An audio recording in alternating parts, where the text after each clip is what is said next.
Hi, I'm Eddie Burke. I've been the bartender at the Hollywood Improv for 40 years, and this is my podcast, Eddie's Bar at the Improv.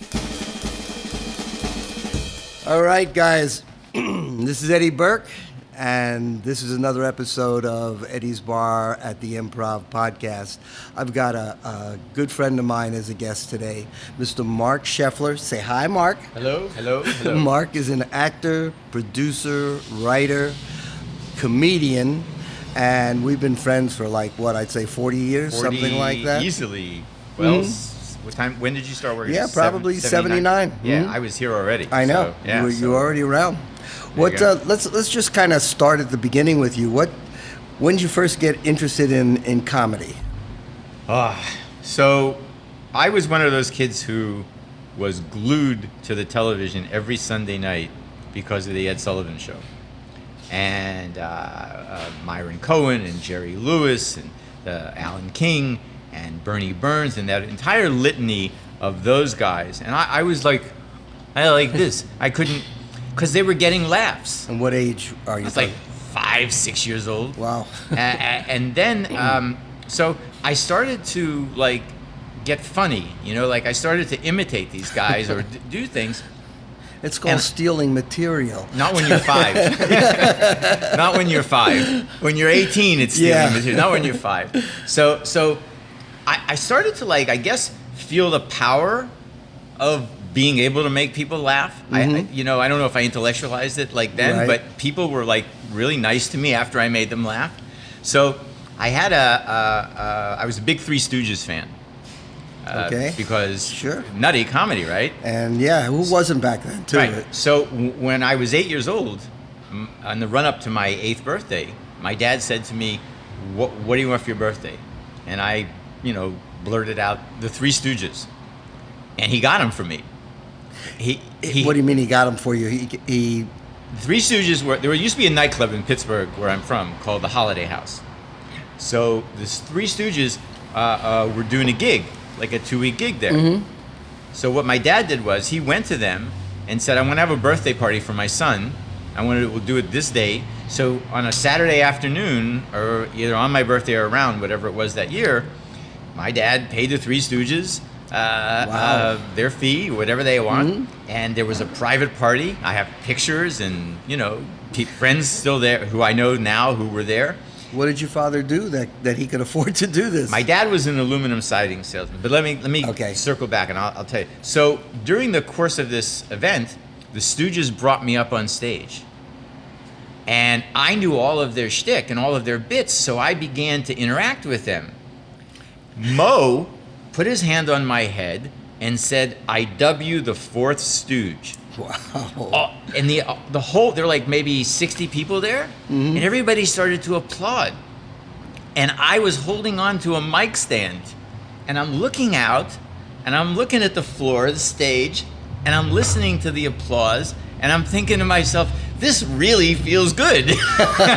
This is 5 years old. I'm 8. No, 8. I'm sorry, right. 8 at this your 8th birthday. really feels good. So after that, that's it, man. I aimed my whole life towards this. So did you start doing open mics at the age of 8? No, but I started doing theater in my early teens at Pittsburgh Playhouse. Okay. And I started learning about the stage and performing, and I was part of the original Pittsburgh Playhouse company. I was a member of the Pittsburgh Ballet Company its first season, which happened right before I moved to New York, in between my small stint at a university. So was your first foray into, let's say, professionalism, was it acting or was it stand-up? Or was it writing? That's a hard question to answer. Okay, so I was the stage manager of the Raleigh Hotel in 1968, 69. And that's in the Catskill Mountains. Catskill Mountains, yeah. Mm-hmm. Yes, which at the time was the epicenter of stand-up comedy in the United States, because it was in LA and there were clubs in New York, but if you were a stand-up comic, you were in the Catskill Mountains working that circuit. So that's where my dad, after I dropped out of college in 1969, that's where my dad told me to go. He said, you want to do this? You should be in New York or LA, but go put some time in up there. So I went to the Catskills, and I went to an employment agency, and I actually bullshitted my way into a job. You know, the first job I had, they wouldn't hire me because I was Jewish. Wait a minute. The Catskills were Jewish. Yes, you're right. And I paused just so you would say that. So now I'll tell you why. The first job I got sent out on was at an Orthodox bungalow colony. Okay. And because they wanted a Shabbos goy, a non-Jewish person to do all the things that Jews do on the holidays for them, you know, lights and mechanical things, whatever. Right. They were looking for that.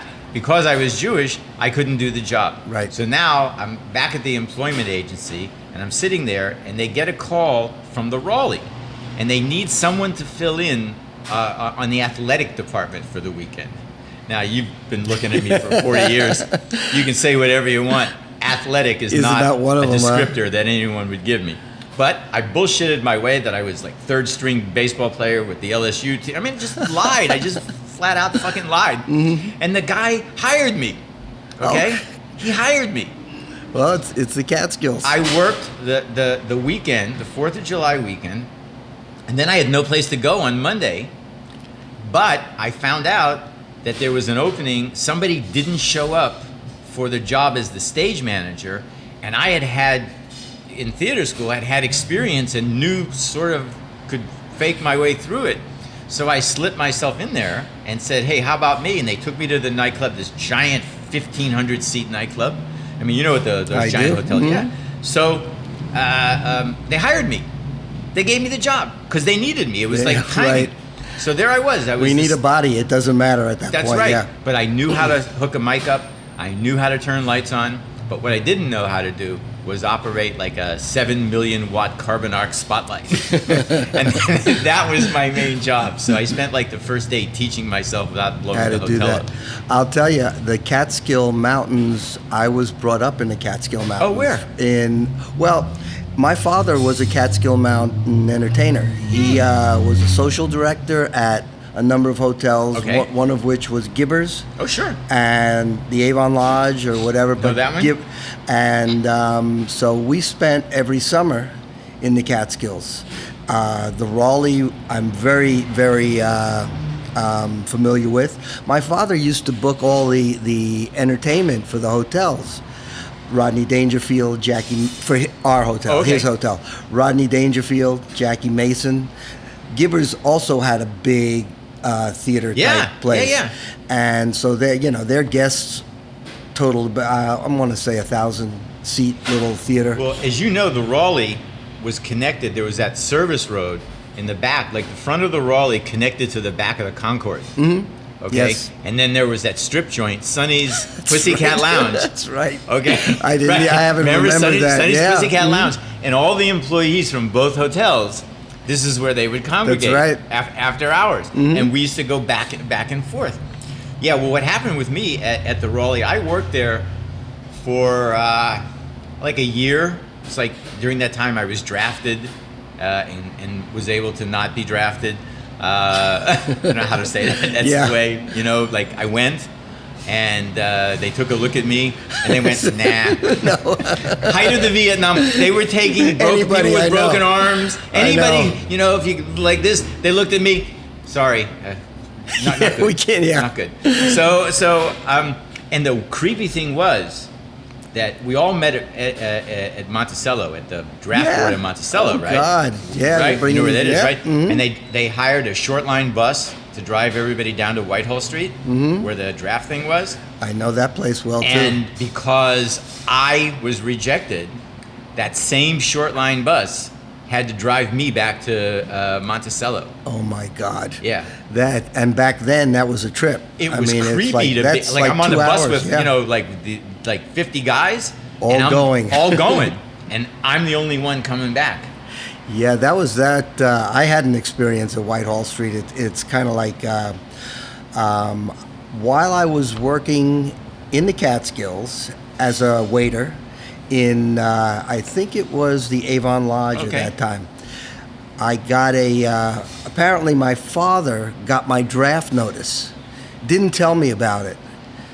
My father grew up with a guy who was now the colonel of the draft system in New York. So all of a sudden, out of the blue, he calls me over and goes like, "You need to talk to whatever his name is." I'm going, "About what?" "Well, you were drafted, and I'm trying to get you out." I said, and I had no idea what he was talking about. Anyway, long story short, I had to drive in that day, go to my college, and so that they knew I was, bring a letter down to Whitehall Street. To say you were. Yeah, and all that. I walk into Whitehall Street and sign in or whatever I did, and the woman looks at the name and rushes to the back.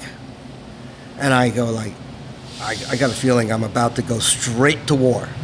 And the head of my little, I think it was the 13th district draft area, comes out and goes, "Ed, come on in. I need to talk to you." She goes, "Why did you call the colonel? It's like, I've known you for years. We've been through this before." I said, "You knew me for years, but you still sent out my draft notice. I have the little token, everything that they sent. Here it is. Get down Greetings here." from the President of the United States. That's what it said. Yep. It said, no, you every draft notice that said it's called an induction notice. Yep. And it said, the title was "Greetings from the President of the United States. You are hereby," and boom. And I still have that along with the token. Wow. I saved that, and it was like, she was just like, "Please, just all you got to do is call me. I know I forgot you were in school or still a student or whatever." And I was like, "Okay." And then I told her, I said, like, "Look, it really wasn't me. It's my father did all this.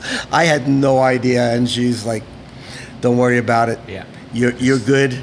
You finish school, and then we'll see if we call you." My draft board was actually in Louisiana because that's where I turned 18 when I was in college. I went to LSU for 2 years. I actually went to college with David Duke. Oh, wow. God. Okay? Asshole then? Yep. Asshole now. Okay? The man is consistent. Okay? So, the Raleigh for me was pretty interesting because I met all these comedians. I saw every stand-up comedian who worked that circuit multiple times, including London Lee, who one day said to me, "My guy Frankie is leaving. Why don't you come to work for me?" And I thought, And then he said, "Yeah, I'll get you a place in New York, and this is what it'll pay, and this is what you have to do." And I said, "Okay." Yeah. Yeah. Was he paying for your apartment? Paid for everything. Yeah. Great. So I was suddenly, like in a blink, I was down in the city, and I'm driving London's big Lincoln, and my job was, at first, I was his driver and schlepper, and carry his bags and take him to the tailor and pick him up and, take him to the psychiatrist 5 days a week. And did I say 5 days a week? Because it was 5 days a week. Marc Sheffler, the valet. At this Right, point, yeah. exactly. So then he had a writer, Jules Kleinhaus, who was known as J.K. Bud absolutely knew this guy because I hung out with him. He and a couple of other guys were like the hot New York comedy writers. These were the guys, the go-to guys. And J.K. was this schlubby giant guy who wore a toupee, but somehow never managed to get it on right. So it was always like this. It was always like this. This is his hair. It's supposed to be like this. It was like this, no matter what. So I was listening to him and giving London lines. And then, I forget when it was, I said, "Hey, London, what about this joke? I wrote this joke. What about it?" So he looked at it and he laughed. And he did it on stage one night. So he said, "If you got any more, let me know." So I started writing jokes for him. I actually met him. He's one of the comics my father hired, and he was living. You'll correct me if I'm wrong, but he was very wealthy. Beyond. Well, let me break that down for you. London himself was not wealthy. His family. London's father, Mike Levine, owned a company called Ellie Couture Dresses, 498 7th Avenue. That's how I remember it, because those kind of people, like that guy Lee Solomon William Morris, it's like a Jewish business guy in New York.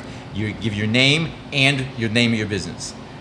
So it was Mike Levine, Ellie Couture, 498 7th Avenue, and London was a gambler, like thousands and thousands of dollars. He was a sports game bettor, and he wasn't very successful at the gambling. So during whatever season it was, one of my jobs was to pay off the bookies. So I used to drive to his dad's place, 498 7th Avenue, pick up a check, go to the Garment District Bank, the Mercantile Bank, whatever it was, and cash the check. And they knew me already.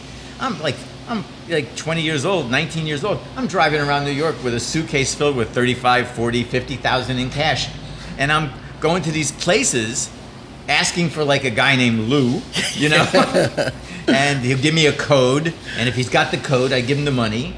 And so I did this. And then London and I had a bit in the act where halfway through the act, he would go, I'm a little thirsty, I need some water. And he would turn to the wings and he would say, hey, Mark, bring me some water. So I come out with a bottle of water, and I hand it to him, and we'd do a bit. He would say, who am I? And I would say, oh, you're the boss, right? And say, and who are you? So I'm nothing. He said, well, what does that make me? He says, well, it makes you the boss over nothing. All right? The audience would laugh at that. So one night, we're at the Nevele, packed house, and we do the bit, and I start to walk off, and he whispers, stay there. I said, what? I said, you always want to be a comic, right? I said, yeah. I said, you ready? I said, what are you talking about? Yeah, right. He said, I'm a little tired tonight. I need to rest. Here. And he hands me the mic. He says to the audience, he said, I'm going to take a little rest. Mark is a young comedian, comedy writer, has been working on some material, so here he is. And the audience applauds, and there I am. Oh, so, my God. Like, shit or get on, But looking back, it was an incredibly powerful experience, because it was one of those step up or step out moves. Right. Well, how'd it go? I killed it.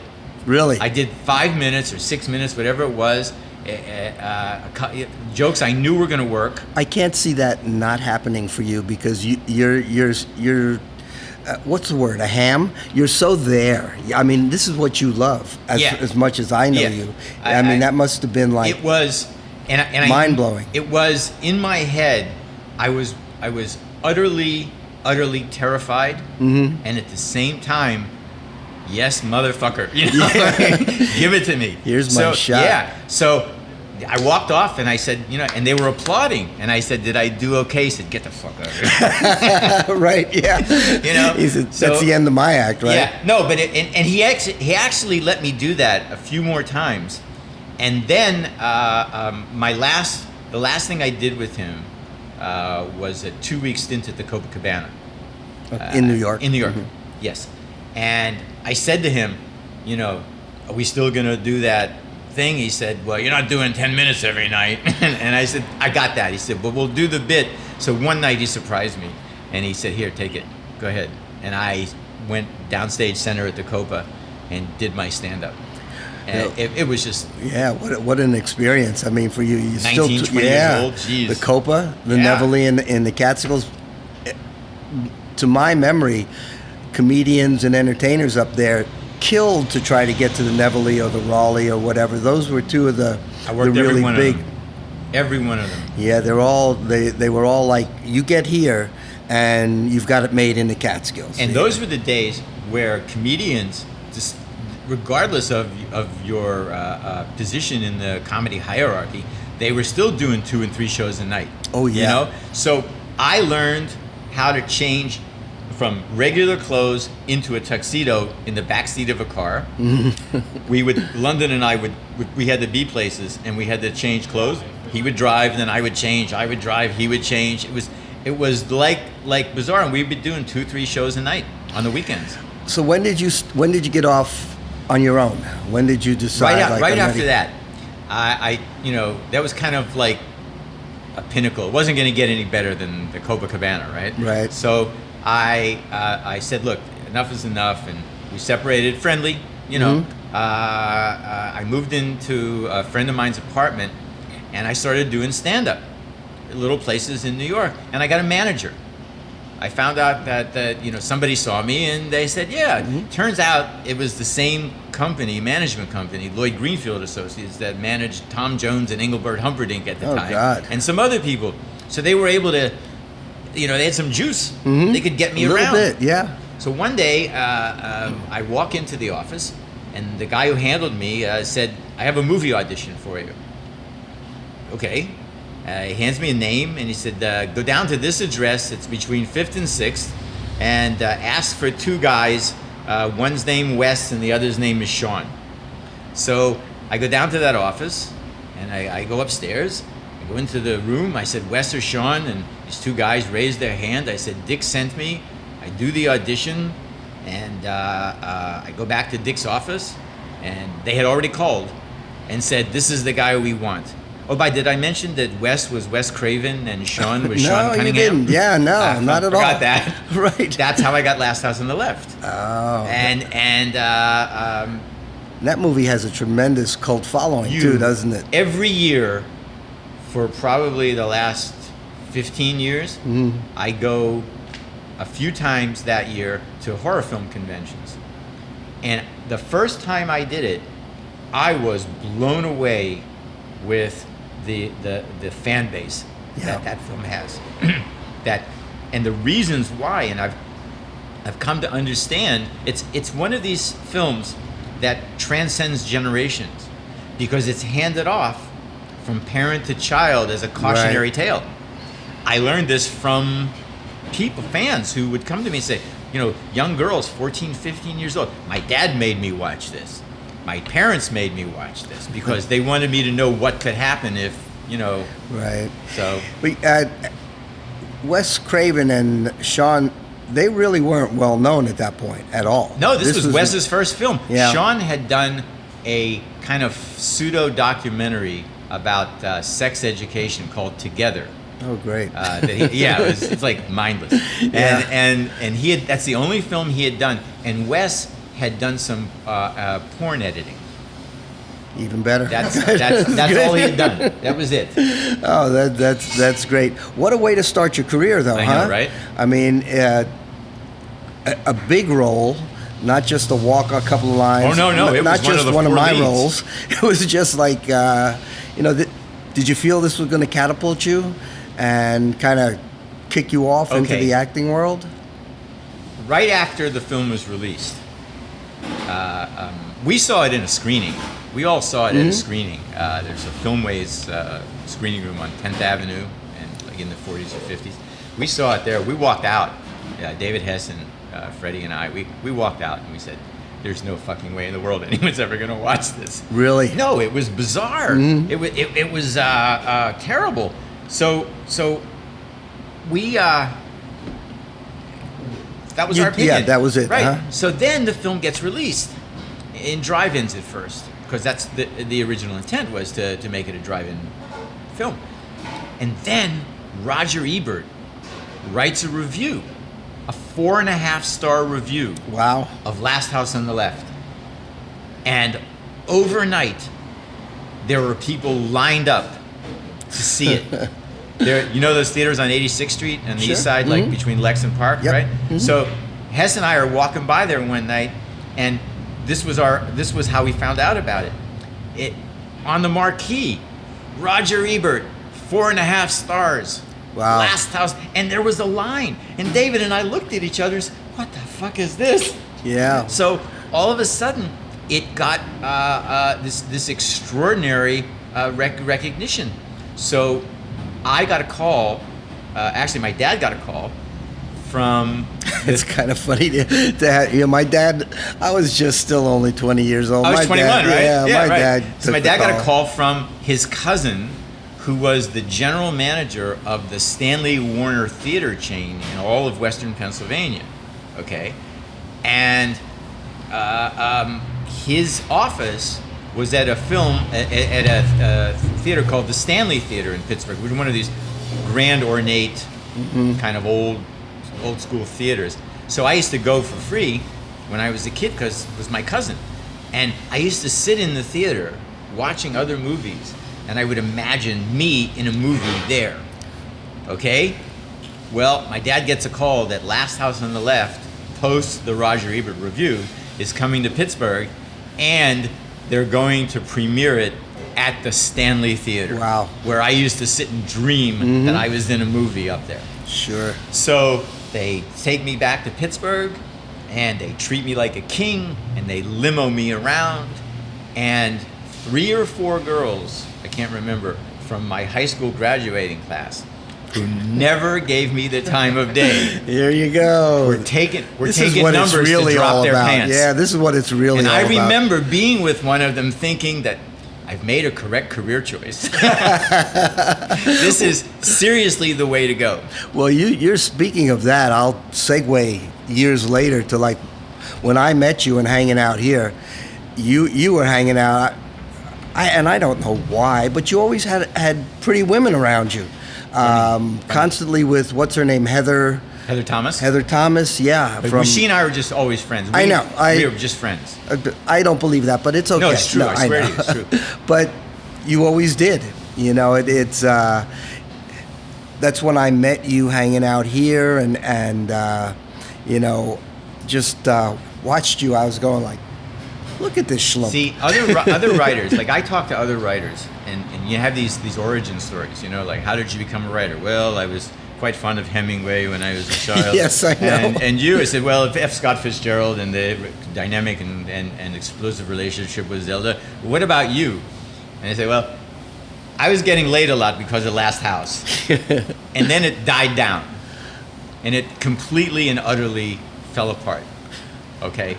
And I went from everything to nothing, Right. women-wise. So I figured I had to come up with something else.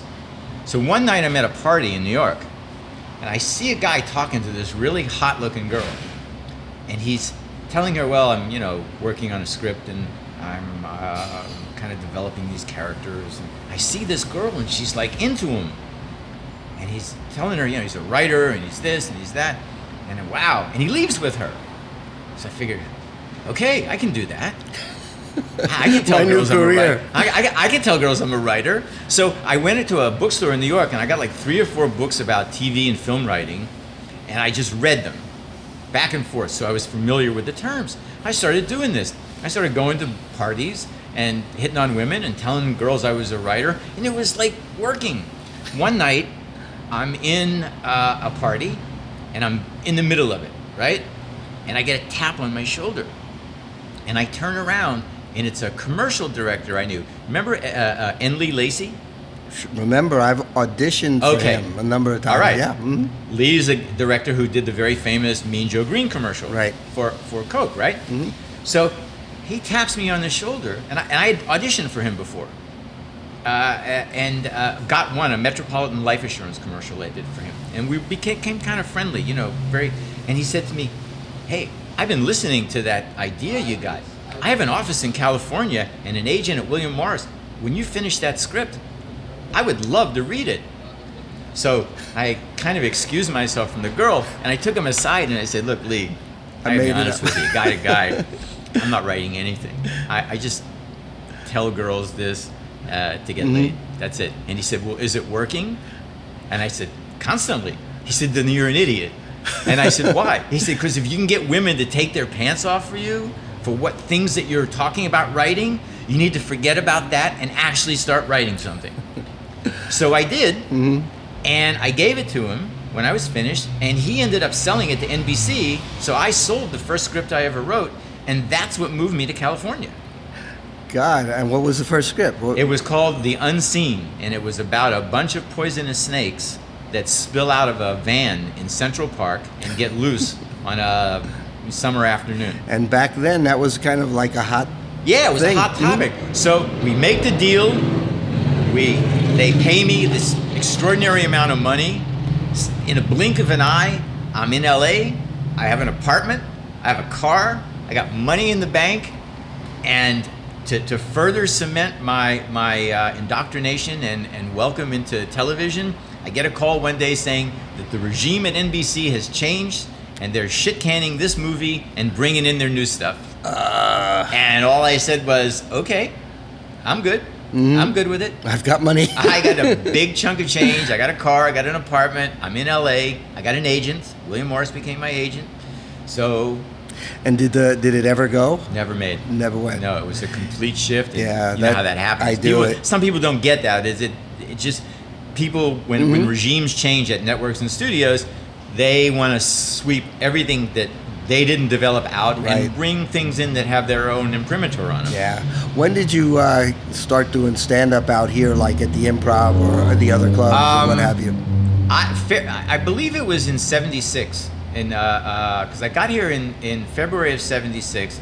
So I became a regular at the Comedy Store in either March or April of '76. I can't remember, but I did. William Morris arranged for me to do a Monday night.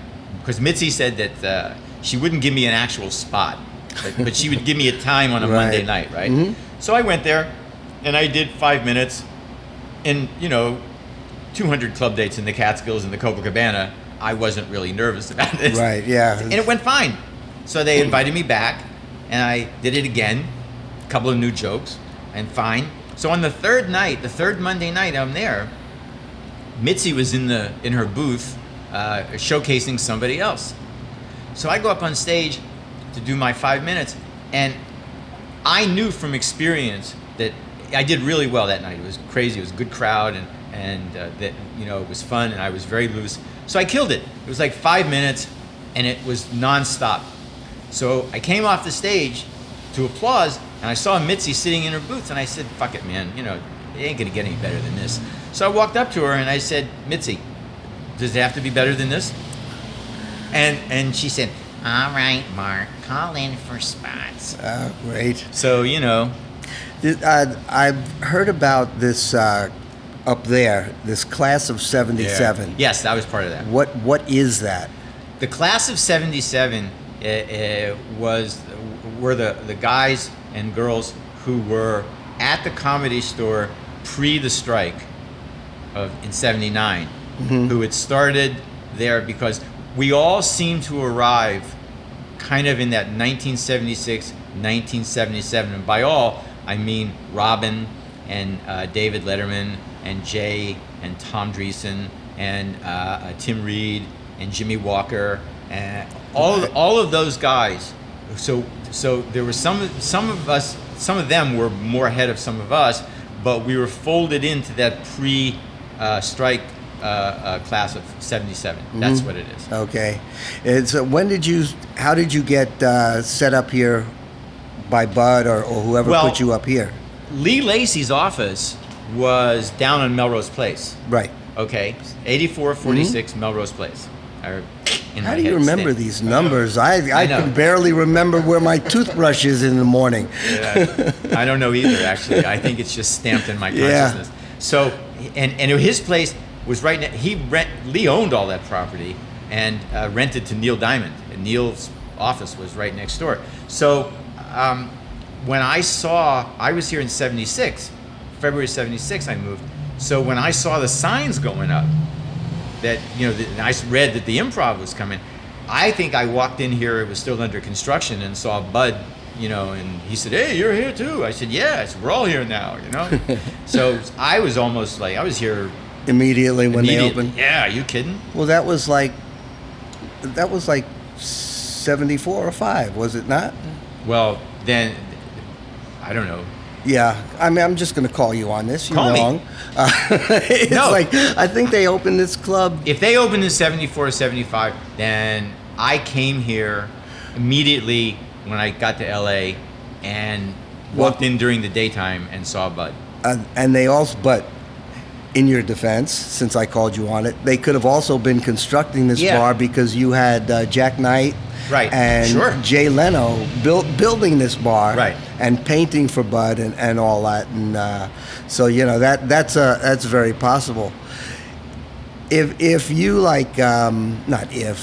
when you performed here, let's say for the first time, was there any kind of feeling like, wow, I'm at the Improv?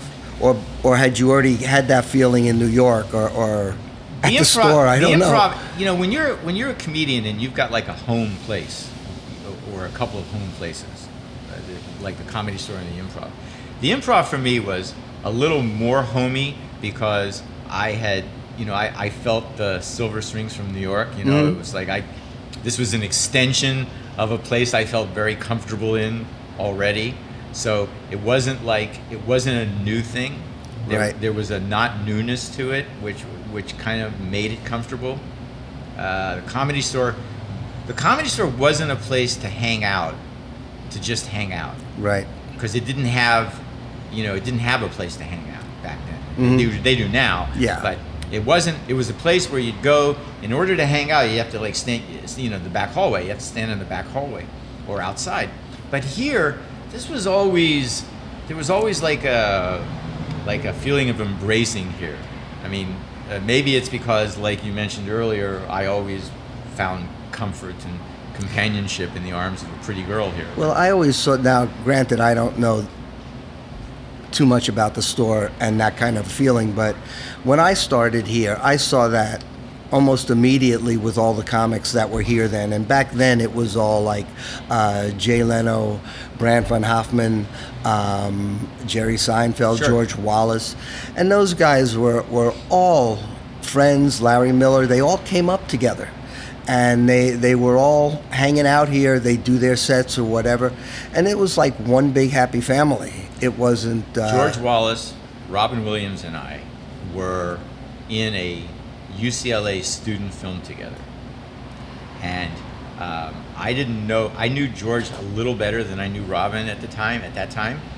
But in that moment, Robin, I established my comedy bona fides with Robin. The scene was a maternity ward waiting room.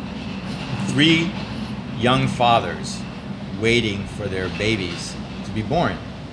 So camera's on Robin first, and he launches off into his one of his Shakespearean soliloquies. Oh my lord, my child, my this, my that. You know, he goes like that for like 8 minutes, and it's hysterical, right?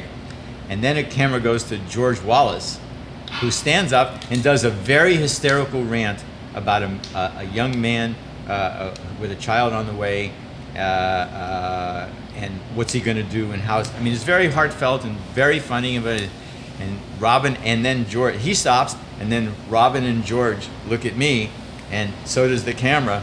And I'm thinking, oh shit, I don't have anything. And I look at Robin and I goes, not a very mellow Othello, eh, Lord? And he goes, his face melts. Okay, and he comes up that we finish it, and he comes to me, oh, Mr. Sheffler, that was great. Oh, that was fucking great, man. That was just great. That was perfect. And so we kind of became pals. And then when he was doing Mork and Mindy, I was on the other side of the lot doing Brady Brides. As I said, Writing? a very successful Acting? career. Writing, mediocre career. On the lot, writing the Brady Brides. So he and I would kind of hang out and see each other during the day, and then at night. This was the place. You could do a set at the Comedy Store. Yeah. But when you hung out at the Improv. Yeah, that was it. When I was talking to Kevin Rooney when he was on a couple of weeks ago, a month ago, whatever, we talked about the fact that comics back then, no matter where you performed, this is where you ended up. Yeah, every night. I mean, this was just it.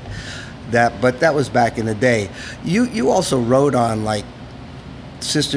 Uh-huh. Well, I did episodes for Sister. Yeah, okay, episodes. But still, like you do have a vast resume in writing on a lot of these shows. You know, Eddie, I look at my resume and my bio, and when I dropped out of college in 1969, I had 3 life goals. Only 3. I wanted to smoke as much weed as possible. I wanted to have sex with as many different women as possible. And I wanted to make just enough money to afford the weed and the women. That's the Marc Sheffler I know. There you go. So I look back at my career and my resume and my bio, and I think, whoa, I have greatly exceeded my own expectations. Oh, there you go. Yeah. So, well, you're back in the game. You've developed a character. Tell me about it. It's called El Yid. El Yid. When a few years ago, I was in a bad car accident. I was hit by a car. Wow. Walking home from Trader Joe's, and I was really, really banged up. I was broken bones and like pain and weird shit, you know.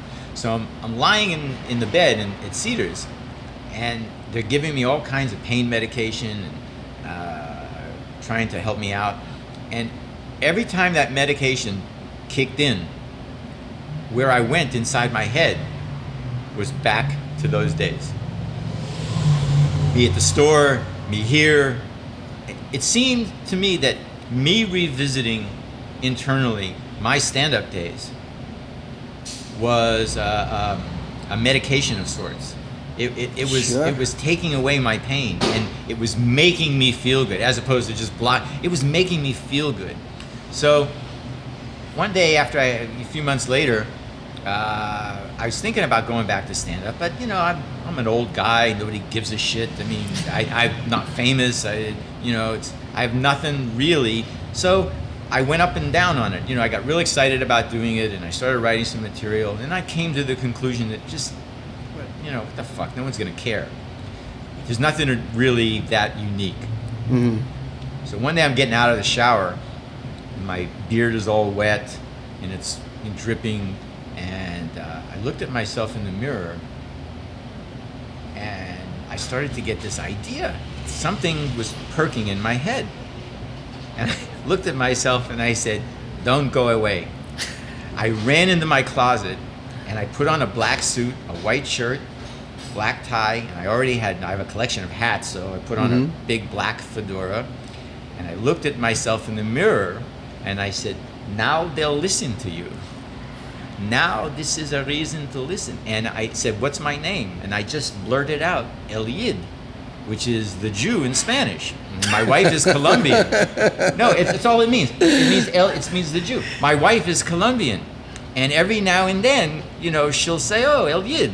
You know, so I just call myself El Yid. Mm-hmm. So in September of 2017, after 6 months, I feverishly wrote material. So I didn't perform for 6 months. I just wrote for 6 months to see what you could come up with. Yeah, if this character had legs, if it was, you know, a real thing. And I wrote for 6 months. I put some time together. I went up on stage at a little open mic in Reseda, and I did 15 minutes. And the guy who put me up said to me, holy shit. He said, yeah, because it was just, I created a character that was part of my maternal grandfather and part the rabbi from the synagogue that I belong to, the Orthodox synagogue. And I speak Yiddish, so I'm able to kind of blend it. I'm sorry. How long have you been doing the character now? I've been on stage 2 years. 2 years. Yeah, and in that time, I continue to do these open mics and, you know, continue to perform. I did the Comedy Store podcast as the character. Mm-hmm. But last Christmas, my publicist called me and said, I know you're going to be in New York for the holidays. How would El Yid like to play the Cutting Room? And I said, oh, I don't know. That's like a real club, you know? I said, he said, no, man. He said, if you want to do this, go ahead. So I agreed to do it. And on Saturday night, December 22nd of last year, I went on stage at the Cutting Room and I did 17 minutes. I got 9 applause breaks. Wow. And I lost them in the middle of the piece because I got cocky and I started to do some material that I hadn't really worked out, but thought it might go. It didn't, but I knew what I was going to do at the end. So I got him back. Richie Gold, you remember Richie Gold? Sure. So Richie and I have stayed in touch. Richie Gold is a comedian from the Bronx. He's got a voice like this. Yeah. This is Richie Real Gold. New York. Yeah, really. This guy's like this. He's perfect like this. So he comes with me, and he watches, and I get off stage, and we get out of the club. He said, "That's fucking crazy, man. why'd you do that shit in the middle of the act? I said, yeah, but I got him back. He said, yeah, but you lost him and then you got him back. I don't believe you did this. I said, what so he was, and Richie's now an Orthodox Jew, so. Oh, is he really? Yeah, he's like complete, Wow. What a change from when I knew him. I know, right? Mm-hmm. So I said to him, being the writer in me, said, do you buy the character? Was it, he said, 100%, man. He said, if I didn't know you, I'd think you were just one of those guys from my show. And I said, that's good. So that's what I'm doing. What's your goal for this character? Do you have one yet, or like, do you want to just travel, or not travel, but just do my goal, sets with him? My goal would be live performances, because the one part of my career that I let go for other things was my stand-up, was that live performing thing. Right. And I let it go because I was just writing so much, and Well, it's funny that you say that from a comedian standpoint, because I've heard that before from comedians that have gone, let's say, into directing or whatever. Judd Apatow, when he came back to stand-up, he's a very successful director. I said to him, I said, why are you doing this again? And he said, I need to be in front of live people, not cutting something in a room. It doesn't feel, it's not the same. Like, it's not the same. The first time I got laughs as this character, I really wasn't, I was just developing the character. Now I can, I snap into it pretty much at will. But I was just kind of finding it out, and it's amazing. Yeah. It's just I let the audience teach me about what they're gonna do.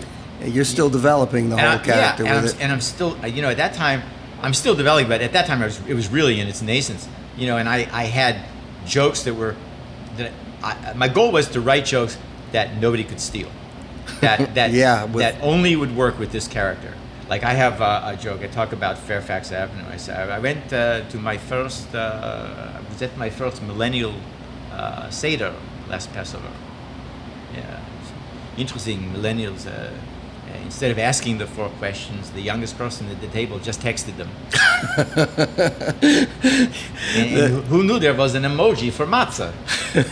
It was over there in the Fairfax area. The Fairfax area? That's all old Jewish area. I don't like it there. I don't like it. Why? It gives me the creeps. For me, it's like the Twilight Zone. Everywhere I look, there I am. So I developed jokes that nobody else could use, just for this guy. Well, I think that's great. The fact that you've come up with something like that at this stage of your career, at this stage of your life. So good luck with it. There's another aspect of your life that I want to ask you about. You taught for a while at Loyola Marymount. Loyola Marymount. And how was that after doing what you did and well, for me, it was since I'm a great I appreciate education, but I've never been one to really participate in it, except for certain things. I never, school and I just. I love that way you put that. So now I used to leave the house and ask my wife if she would write me a note, please. But I became like a teacher, and it was interesting after writing all these years, because when you have to tell somebody how to do something, you are confronted with the reality or non-reality of what you've learned or not learned. And I found out that over the course of the years, I've learned a great deal about writing scripts and producing TV shows, and I was able to, pass that on to people, and hopefully make them better or smarter. And do you feel you had a really good rapport with your students, being of another generation? I mean, I'm sure they were young. They were all young. A lot younger than you or I. Yes, and I would open every class with 5 minutes of material that I wrote that day, of current material. And since it was I taught comedy writing, right. So I would open up every class with a monologue. 5-minute monologue that I would write specifically for that class, for that day. Did you find anybody in those classes that kind of went on to maybe bigger and better thing or greater little recognition? There's a thing about people who go on to do things, and it's a rare thing to see. Like when I was producing Harry and the Hendersons, I was out in when I was partners with Sam Deno. I was out in the hallway, and I was putting golf balls. I was stuck on a story point, trying to figure it out. So I would take my putter and smack golf balls around this little hallway at Universal. So I'm doing this, and the door to the outside opens up, and this young girl, she must have been like 17 years old, big bushy hair, actress. You could tell she had an 8x10 in her hand, face is flushed, sweating, comes in, and she's going, "Is this the 750, with number?" I said, "No, this is the 50." You didn't remember the number? Yeah. I remember who this was. I said, "No, this is the 501 building." She said, "Shit, I'm lost." I said, "Where do you have to go?" So she showed me, and she said, "I'm never going to make it. I'm late for an audition." And I started to panic. I said, "Chill out. Calm down. Come with me." So I took her in the office, and Sam was sitting there, and he says, "Hello," and she sits down. I said, "Who are you supposed to see?" She gives me the name. I pick up the phone. I call that number. I said, "Hey, this is Marc Sheffler, the producer of Harry and the Hendersons. I have Hilary Swank here. Oh my God! She's auditioning for something for us, and she'll be along as soon as she's finished." I hang up, and she's, "Oh man, thanks. Oh, it's great." So we talked for a few minutes, and I told her where the building was, and she went on her way. Come like 2 weeks later, we're casting a part that she could do. So I went to the woman who was the showrunner, Lynn Oliver, and I handed her Hillary's 8x10, and I said, "Look, don't even read anybody. Just hire this girl." And she said, "Well, we have to read people." I said, "Hire this girl." And she ultimately hired Hillary, right? And people said to me, "How did you know?" And I said, "Look, man, she walked in on her own light, 3 feet off the ground, and glowing. And I'm telling you that I saw in her, in that very moment, the fact that this girl was headed somewhere. Some and people it took have me that fast to see it. Some people have that. It's like Robin. That light. Yeah. Like Robin. Who could not meet Robin like in 10 seconds and not know that this guy was headed somewhere? Yeah, well, that's a unique instance of an individual that I don't know if we'll ever see again. But and a sweet guy. Yeah. A sweet guy. Sad ending, but a very, very nice man. Always nice to everybody. Period. My dad. I don't know if you remember my dad. My dad used to come out and visit. I do remember him meeting. So he used to him. come and hang out. So he met Robin pre-Mork and Mindy, and then came out after Mork and Mindy was just on the air, like almost like right afterwards. So my dad and I were standing outside one night, and from the Fred Siegel side, he sees Robin walking down Melrose towards the club here, and he's got something under his arm. So he gets closer, and my dad says, "Hey, Robin." And Robin, just like you said, Mr. Sheffler, nice to see you again, And they're talking, so what do you got under your arm? And Robin pulls out the People magazine, the first one that ever had him on the cover. And he tells my dad how excited he was, that he's on. And my dad says, "I'm going to leave here right now and go buy one." And Robin said, "You don't have to do that. Take mine." And he pulls out a pen and signs it to my dad. Wow. My brother Michael still has it. Okay? Got to be a collector's item. That's the mensch that Robin was. And I say that because I say that all the time because people should know what a good guy he was. Yeah, he I think I probably met him right before Mork and Mindy started. And I think I saw him a couple of times on stage here with Off the Wall. He would go up with them, the improv group. And I remember thinking how stage aware this man was. Oh, he was the He purest. used every little brick, anything that he saw became fair game for his stand-up. Purest natural performer I've ever seen in my life. Yeah, it's whatever, a crazy life, but a great man and a great talent. Yep. In your life, who are your big influencers? People that, comedians, writers, whomever. that Neil influence Simon, you? writing-wise, I got a chance to meet him a few times because he was a friend of Sam's. Mm-hmm. Woody Allen, obviously, just in joke construction. I mean, his joke construction is great.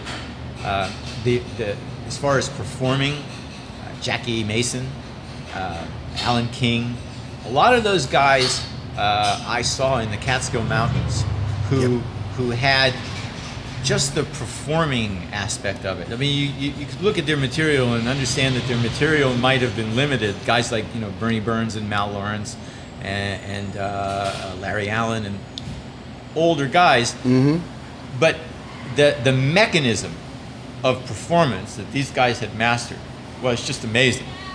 Yeah, you bring back names to me that, God, I haven't heard for 50 years. Since Remember Larry Allen? Remember that Yeah. joke, the Big Apple, which was the Big Tepple? Remember, Big Tepple is a toilet. Mm-hmm. So there was a confusion in Yiddish. He would do this whole bit about someone asked for a big apple, a big tepple. Where are you going to bite it? I don't understand.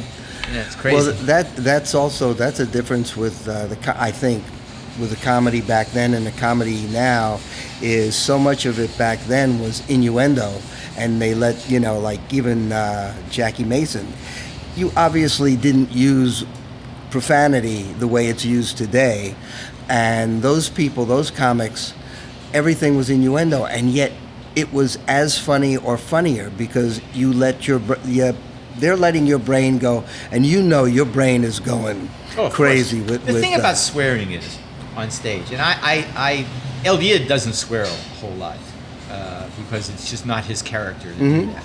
But when I was on stage as me, I did, but I knew that it's not a main dish; it's a spice. Yeah. And if you nobody wants to eat salt or pepper as a main dish. Mm-hmm. You pepper things to spice them, not so.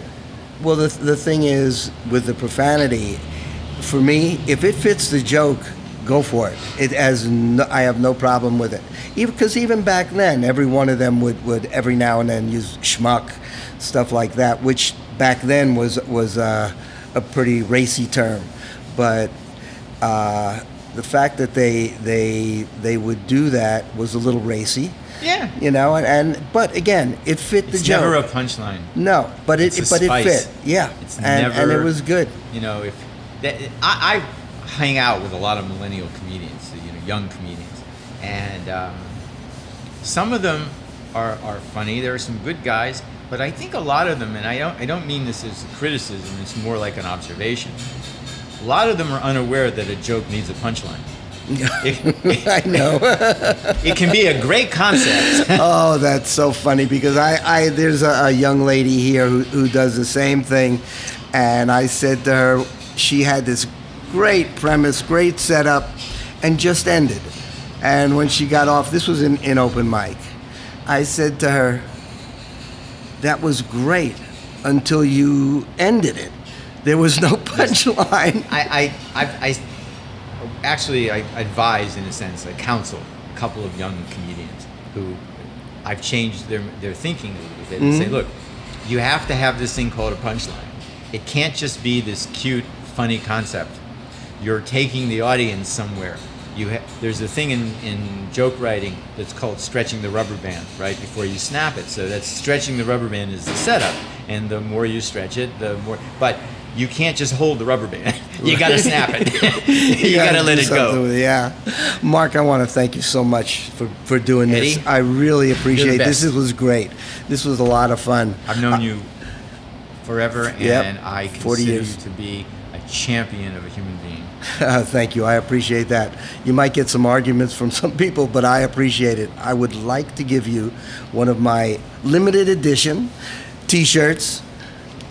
I'd love to have it. A little no. thank you. Oh yeah, no, a little thank you. My pleasure. That I designed myself on a Okay. napkin, a while ago. But I this love is it. yours. Thank you so much again. I really appreciate it. I do. Wear that as El Yid. I will. And into synagogue I will. with my blessings. This has been an absolute pleasure. Great. I'm glad you enjoyed it because I did. This was great. Guys, thank you very much. Next time, I'll see you with another wonderful guest. Out.